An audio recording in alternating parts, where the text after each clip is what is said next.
Alright, hey guys. So today we are solving the shuffled game. Solving the shuffled game. So if you don't remember, the shuffled game is very simple. Essentially, the small blind can either shove or fold at his first decision point.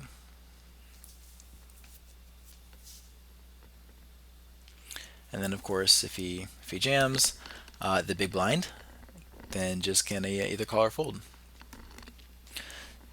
So this is a very simple game. We can essentially describe each of the player's strategies with just a single range. So the small blind strategy is defined by his jamming range, and the big blinds by his calling range. So we haven't talked anything about strategies yet. We just have ranges and equities. But it turns out that ranges and equities are really all we need to solve the shove-fold game. We don't really need strategies. We can just talk about an individual range that describes the player's whole strategy in this game. So in future videos, we're going to come up with a more general approach to games than what we talk about here. This is sort of a special case, an easy case, and in the future we'll handle the general case. But I think this is a good thing to do to show you, first of all, that we can already do useful things with the tools we've developed so far, but also to give you a reminder of the method that we're going to use to find equilibriums in the first place. So this is sort of a simple case that will allow us to get our feet wet, and hopefully it'll make it easier to do the more difficult general case in the future. Okay, so solving the shuffle game. So the big idea here is pretty simple. The algorithm we're using was described very briefly in volume 1 of my books. Fictitious play is the name of the algorithm. Fictitious play. And essentially, the way it works is that we start off with guesses at both players' strategies, and then we solve for one player's maximally exploitive strategy, and then we solve for his opponent's maximally exploitive strategy, and back and forth. And that's the big idea. There's just one detail to take care of to make that process actually work. So let's just get started. Okay, so we'll write a function called do shove fold game. It will not take any arguments, so let's document that. Input, not any. Output, let's say not any. We'll just have this function, we'll just have it display the answer. So we'll say side effects. It'll display the small blind shoving range and the big blind calling range. Okay, so what should this function do? Well, essentially, as I just said, some number of times.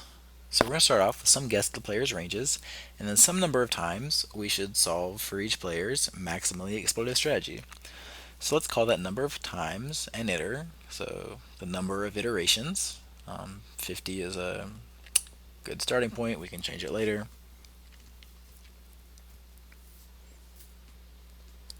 Of course, an important part of the shove fold game is the stack size. So let's define a variable for that. Call it S. 10 big blinds maybe.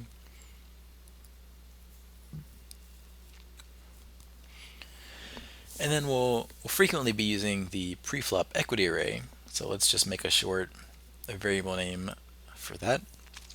EA equals equity array. And then the numerical version of the preflop board. And that's just pe.string to card of a list of 5 unknown cards. That of course evaluates to a list of numbers, which is 255, 5 times in a row. So as I said, we're going to want to guess some initial ranges for the players.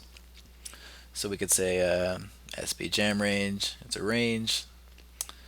So at this point it's empty, but we'll set our initial guess to I don't know. We'll set it to 50% of all hands. So we'll give it 50% of every hand combination. So, obviously not a very good guess, but we'll see how from there the algorithm converges to the right answer, even given a bad starting guess. And we'll do the same thing for the big blind. We'll guess his initial range to be half of all hand combinations. Okay. So some number of times we're going to want to solve for the big blinds, maximally exploited strategy, and similarly for the small blind. So let's just say for n in range and iter. So we will use this n variable a little bit, but basically this is just a way to do something n iter times. So what do we want to do n iter times? Well, we want to solve for the small blinds max exploitive strategy. Then we want to solve for the big blinds maximally exploitive strategy.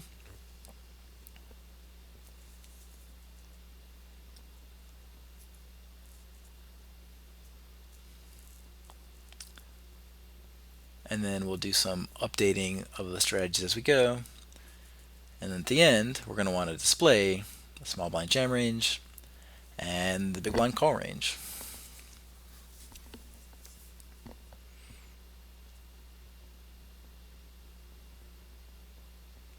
All right. So how do we find each player's maximally exploitative strategy? Well, what we need to do, essentially, is to look at every single hand in the player's range. So we're talking about the small blind right now. We need to look at every single hand the small blind has and decide whether it's better to shove or fold, and that's just an EV calculation. So we need to look at every hand, calculate the EV of folding, the EV of jamming, and see which is bigger. So let's look at every hand. So the way we look at every hand, as usual, so we do a double for loop over all the cards. So for I, which describes the first card, so for I in range, num cards. For j in range, I plus 1 up to n cards, num cards. So remember, this is the way that we make sure we only consider each hand once. So for every hand, the hand in numerical format in this case is just going to be I comma j, the list of the two numbers, and we want to find what the EV of jamming is. It's going to be something, and we want to find out what the EV of folding is. It's going to be something else. So the EV of folding, it's really easy. We'll do that first. That's just the stack size minus 0.5. So remember, all of our EVs are in terms of the total stack size at the end of the hand. So if we start out with a stack size of S, and then we post our small blind, and then we open fold, then we end up with S minus 0.5. The EV of jamming is going to be something else. It's going to be something like the chance he folds times how much we win when he folds. So if he folds, we end up with S plus 1. We capture his big blind. And then plus the chance he calls times our EV when he calls, which is, it's going to be our equity in the pot times the size of the pot, which is 2S. So our total stack size at the end of the hand when he calls is the pot size times our equity on average. So now we need to figure out what those numbers are. Chance he folds, chance he calls, and the equity. So of course chance he folds and chance he calls are related. They add up to 1. And it's something like, the chance he folds is something like the number of hands in his folding range divided by the total number of hands. However, there's some card removal effects here. So the particular hand that we hold, IJ, has an effect on the big blind's frequencies. When I say we here, I mean the small blind. So if the small blind holds a hand that conflicts with a lot of the big blind's calling hands, then he's not going to call as much. So what we need to do to get the big blind calling frequency, which we'll just call big blind call freak, we need to look at the number of hands in his range that don't conflict with our own hand. where our is small blind. So if you remember, we wrote a method in the range class to do that.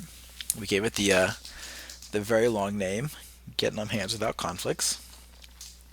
So its calling frequency is going to be big blind dot call range or big blind call range dot get num hands without conflicts that don't conflict with hand.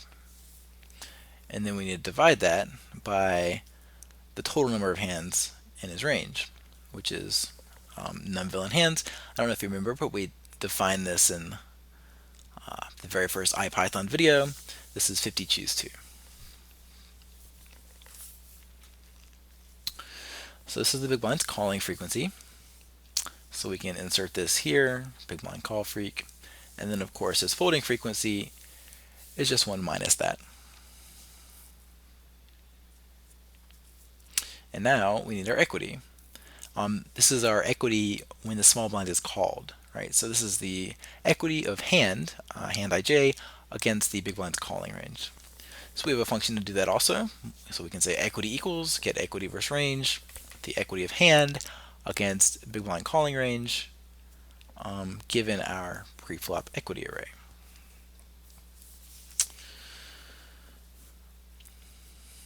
Okay, so at this point, for every hand, we have the EV of jamming and the EV of folding. We simply need to look at which is bigger, and then essentially make note of that. Set the new small blind strategy to take whichever action is better. So let's make a new range that describes the new strategy that we're creating, the maximally exploitative strategy. So we'll call it let's call it this is the maximally exploitative strategy. So let's call it a best small blind jam range, and we'll make it a new range. So down here, basically what we need to do is if the EV of jamming is better than the EV of folding, then we're going to set, if jamming is better than folding, then we're going to set that hand to be jammed in best SB jam range. So we're going to set that to 1. Okay, so if jamming is better than folding, best SB jam range dot set frac hand 1. Otherwise it should be 0.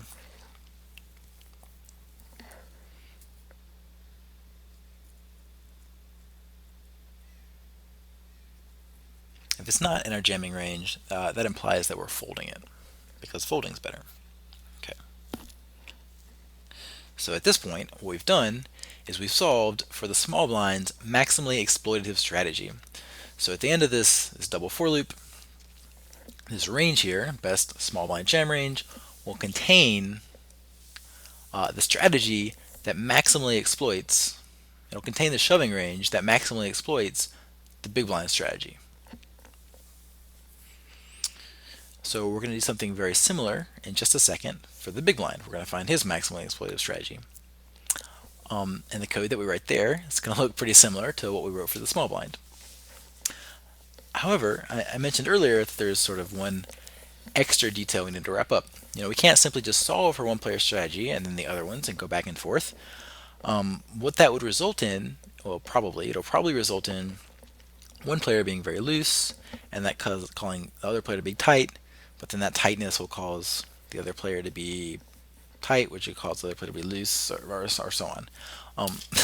Essentially, the ranges that we find will go back and forth without ever settling down to the sort of happy medium unexploitable strategies. So what we need to do is in every step, instead of changing each player's strategy all the way to the maximally exploitative strategy, we're just going to take a little step in that direction. So what we have here is we have our current small blind jamming range in the variable SB jam range, and we found our maximally exploitative strategy, best SB jam range, and instead of switching our current small blind strategy all the way to the maximally exploitative one, what we're going to do is we're going to incorporate a little bit of the new strategy into our old one. We're going to take essentially a little step in that direction, but we're not necessarily going to go all the way to the maximally exploitative one. And if we do this correctly, it'll cause this process to converge to the right answer. Furthermore, that step we take in the direction of the maximally exploited strategy needs to get smaller and smaller as the algorithm proceeds. So this number n that describes the iteration that we're on. So as n gets larger, the step that we take is going to get smaller and smaller. So let's think about how we might do that. Okay, so in order to, so let's see, we're going to update the SB strategy, and we'll make a new function to do this little job for us, since we're going to use it for the big blind in a minute also. So let's call it update range. So it's going to take our old range and the new range, which is the maximally exploitative one. And it's also going to take a number. It'll take n. Because as we said, the way we update the range is going to depend on n. So let's go define that function up above. So def update range. It takes two ranges. We'll call them R1 and R2, and a number n. So what this function is going to do is it's going to take as input two ranges, R1 and R2, and a number, n, which is a positive integer. It won't have any outputs. However, it is going to modify one of its inputs. So we'll call that a side effect. So a side effect is to modify R1 to incorporate some amount of R2, if that makes sense. So in particular, the fraction of every hand in the output at R1, in the, or we should say in R1 at the end of the function,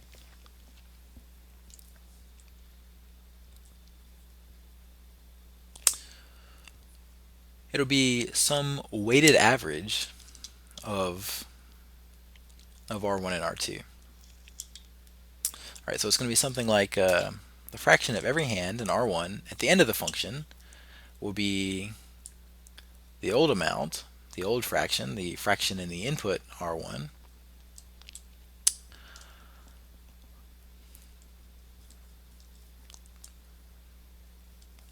times some mixing fraction that's going to depend on n, plus the new amount, the amount in the new range, times 1 minus that fraction.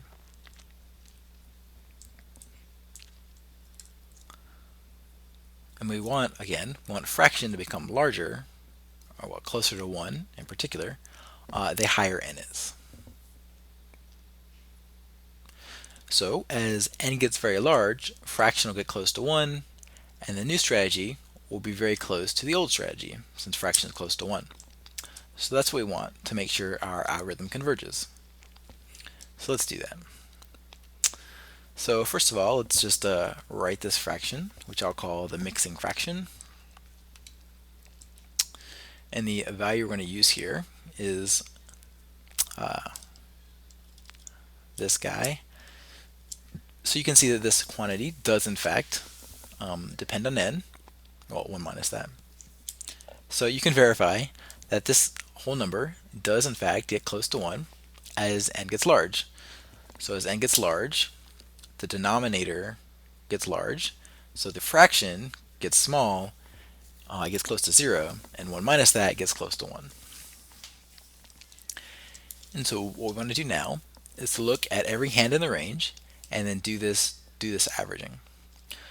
So as usual, the way we look at every hand in a range is to write a double for loop for I in range num cards, for j in range I plus 1 up to num cards. So then inside these two for loops, the hand we're looking at is ij, and we're going to modify the fraction of that hand in R1. So we're going to say R1.setFrac. We're going to set the fraction of hand to this expression.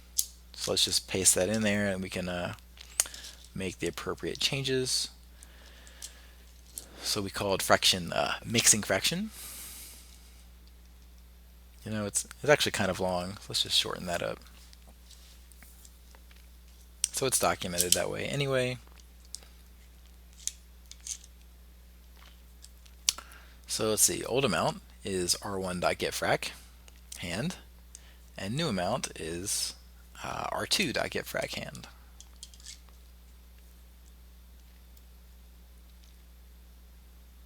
And let's save. Okay, so we're given two ranges and a number. We make this fraction, which becomes close to 1. But you'll notice that for no n, is it exactly 1? It's also never going to be exactly 0, which is what that plus 2 is for. It turns out it works best if the fraction is never exactly 0 or exactly 1. So just a bit of experience, and it turns out that way. Okay, great. So that looks good. So back down in the shuffled game. So we just found the small blind maximally exploitive strategy, and now we want to update his range. So the old strategy and the new strategy, and then n. Great. So now let's do something very similar for the big blind, where we find his maximally exploitive strategy. So we're going to start off same way. So let me just copy and paste that first part. So we're going to look for the best big blind calling range. Then we're going to look at every hand. So we're going to loop over the number of cards twice, and then we want to write down the big blind's EV of calling and his EV of folding, and see which is bigger. So just like before, if it turns out that calling is better than folding, then we're going to set the maximally exploitative fraction of that hand in its calling range to 1.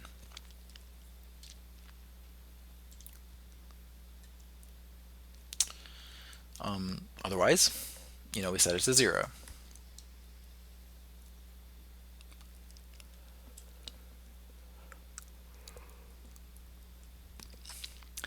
Then at the end, we're going to update the big blind range.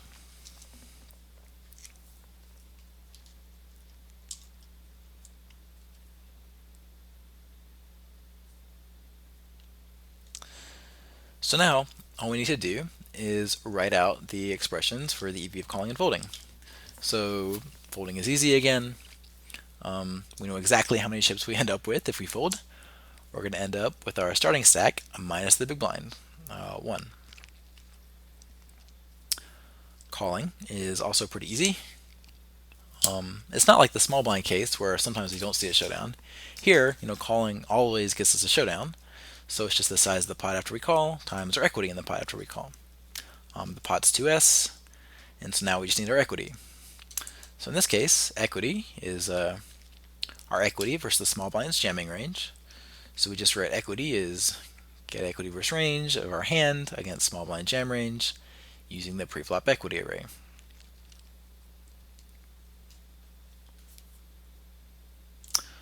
Okay, so let me execute these two code blocks and give it a try. All right, no errors. Okay, so the first time we run it, so instead of just running for 50 iterations and then printing out the result, let's run for 5 iteration, and let's print out the result at every step so we can sort of see how it's working. So the way we can do that is that at the end of every iteration, we can display both ranges.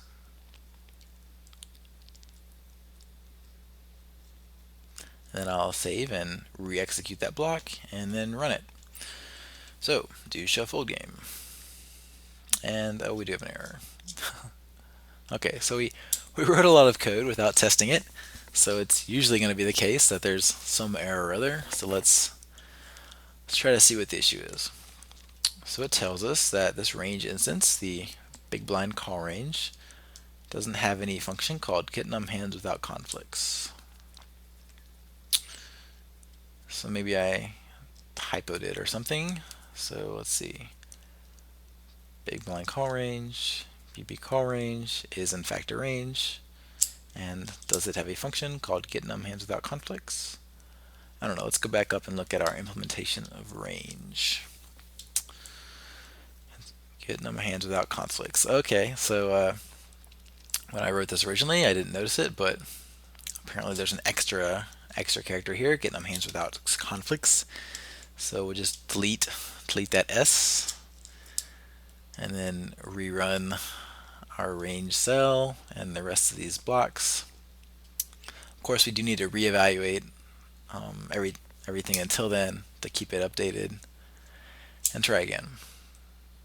Okay. So now we have another error. It tells us numVilHands is not defined. Well, that was all the way at the top, and okay, numVillainHand. Well. So let's actually add an S there for good measure. It seems like it should. And instead of just vil, it's actually villain. So re-execute that block. Come down. numVillainHands. Try again. Okay. Great. So now it starts printing out ranges, which is what we expect. So there should be, I guess, 12 ranges here because we did 5 iterations, and then we printed out the end result as well. So let's just scroll down and see what happens. Okay. So actually, here at the beginning, I printed out the ranges at the end of every iteration, but let's do it at the beginning instead, so we can see sort of how things start off. So reevaluate and rerun. Okay. So at the top, this range here, all these hands are the same. This is our starting guess, and it's 50% of every hand combination. So I don't know if that green looks lighter than this lower green to you, but it is. That top green is lighter than the lower green. But after one iteration, after one time where we solved for the maximally exploitative small blind and big blind ranges, you can see that we've taken a step in the right direction. So the small blind, this is a small blind range, we've increased the jamming fraction of good hands, and we've decreased the jamming fraction of some bad hands.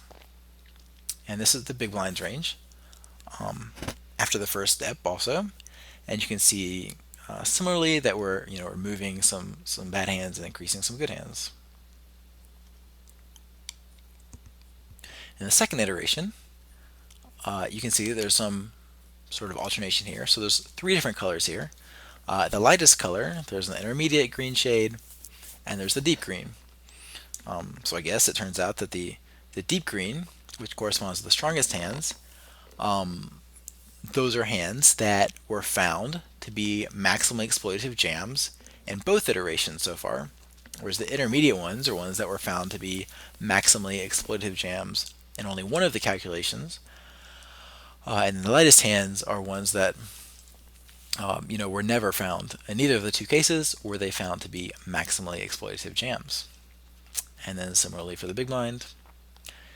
And then as we do this over and over again, we'll hopefully converge to something like the right answer.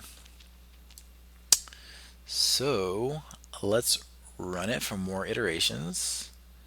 Let's not print out the intermediate ranges every time, and then we can verify that we get the right answer.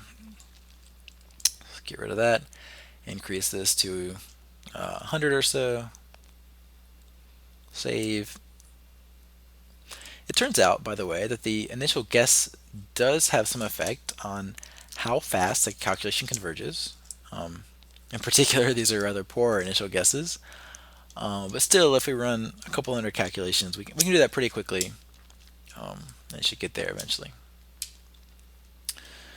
Okay, so now it's running, and as it's running, I guess I'll pull up sort of the right answer.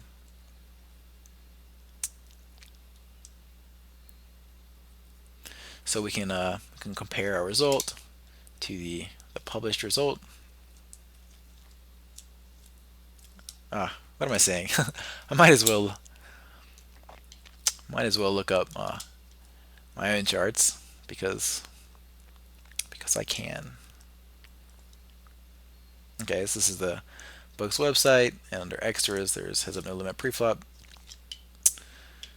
So this page has the shove fold solutions as well as the min raise shove game solutions. So these are accessible online. Anyway, the shove fold charts are available elsewhere, but the min raise shove game solutions are not, as far as I know. Let's go back to our solution here. So we ran it for 200 iterations. We have some ranges now. So here's on top is the small blind jamming range, the bottom is the big blind calling range, and if you remember, we chose 10 big blind stack sizes. So let's see if they agree at 10 big blinds. So 10 big blinds, our cutoff should be something like queen deuce offsuit, which we do shove, but we don't shove jack deuce. These are suited hands, sorry. So let's see, jack 3 suited we do shove.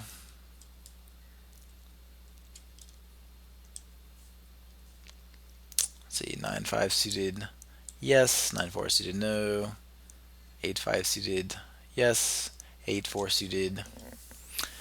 Actually, 8-4 suited is on my charts is right at 10, so we should be right on the borderline. And if you look closely at our result, you can see that the shade of green on the 8-4 suited square over here is a bit lighter. So it's actually played with a mixed strategy at this stack size. Okay, and so I guess if you like, you can you can verify. So I think we do have the right answer here. So queen 6 is also played with a mixed strategy. So if you remember in the book, I talked about there's not always a stack size cutoff where a hand is jammed at every hand below that stack and folded at every hand above it. Sometimes, in fact, very often, hands do kind of weird things where they go in and out of the shoving range as the stack sizes increase. So there's some approximation whenever you make a chart. But anyway, that said, we've solved the shove fold game. This was pretty straightforward. Using the tools that we've developed, all we really needed to be able to do was talk about equities and ranges, and that was enough to let us find maximally exploitative strategies with EV calculations. And then once we had the maximally exploitative strategy, we could do that sort of simple mixing thing to find the equilibrium. So in the next video, we're going to start working on the general case.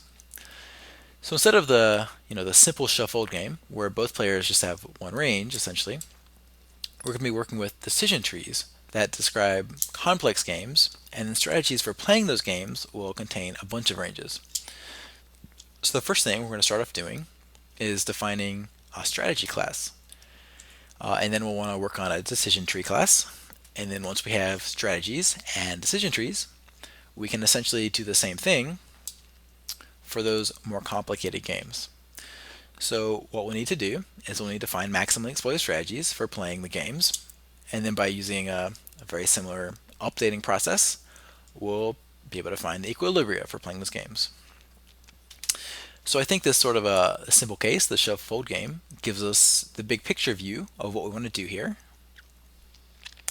The procedure will be very similar in the general game, but there's some work to be done to handle the complexity of arbitrary decision trees and star distributions and all that sort of stuff.